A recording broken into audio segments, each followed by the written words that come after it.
makikita nyo yan sa susunod na taon. Nandito ka bukas, nandito pa ako. Saka hindi yan yung nagpupulbot. Balot, doormat, ang gamitin nyo. Yan, ganito, basa. Para hindi natulas ka, hindi na.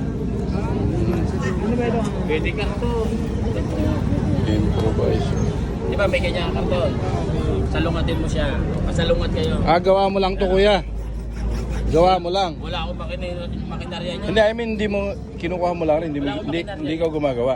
Hindi po. Ah. Wala akong makinarya nyo. Ang hirap gawin ko. Hindi ka naman gamit ng tubig. So, hindi na. Ayun, moderno na nga tayo. Kahit anong kasap sa bahay. Nalabas yung magagang gamitin nila.